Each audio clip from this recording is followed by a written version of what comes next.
For today's video mga par, susundin ko nga pala si Esme sa Kawayan City, Isabela. Dahil sabi niya sa akin nung nakaraang araw, nung hindi pa tayo kasal, lagi mo akong sinusundo.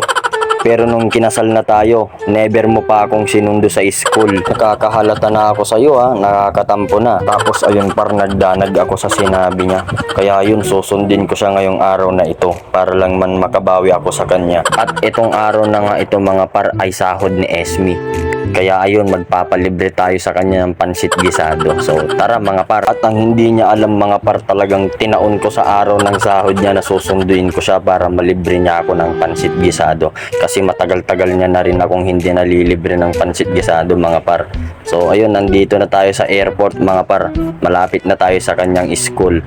So eto mga par, nandito na tayo sa harap ng school nila dito sa klase. Ang ibig sabihin nga pala ng klase mga par is Children of Lourdes Academy Kawayan. So nandito na tayo mga par, loloob tayo dito.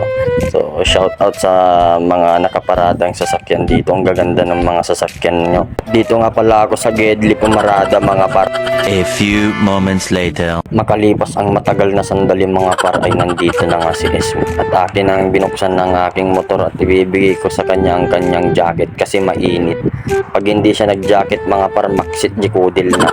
Tapos no maksit jikodil na, siya decision na madagbalinday ta. Syempre no basol ko kulat ta, tapos no basol kulat ta, iso madagbalin mga par. At eto na nga mga par, angkas ko na si Esme at pupunta na kami sa pagpapansitan namin mga par. Habang nagmomotor nga kami mga par, tinanong ko sa kanya kung magkaning sinahod niya.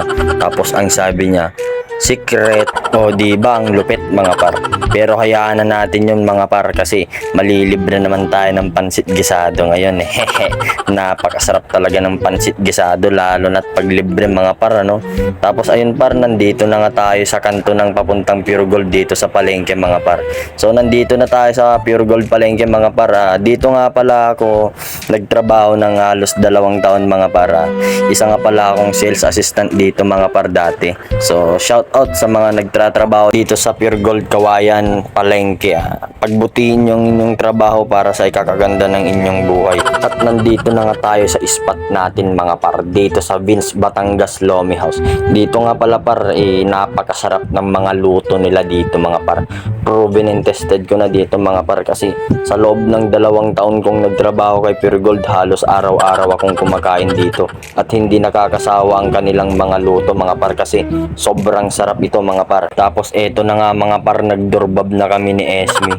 Sa sobrang lakas niyang kumain mga par, hindi ko siya kayang sabayan.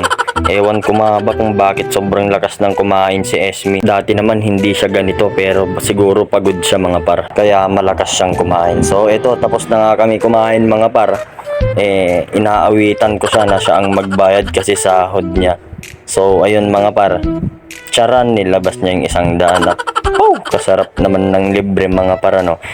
At eto na nga mga par, nagbayad na siya at kami na ay pupunta dahil nakakain na kami at nakabayad na rin kami mga par. So dito lang yan sa Vince Batangas Lomi House. So tara, uwi na tayo mga par. Let's G. At sa mga tulad kong may asawang teacher dyan, sunduin nyo sila pagdating ng sahuran. Tsak, malilibre kayo ng pagkain na masarap.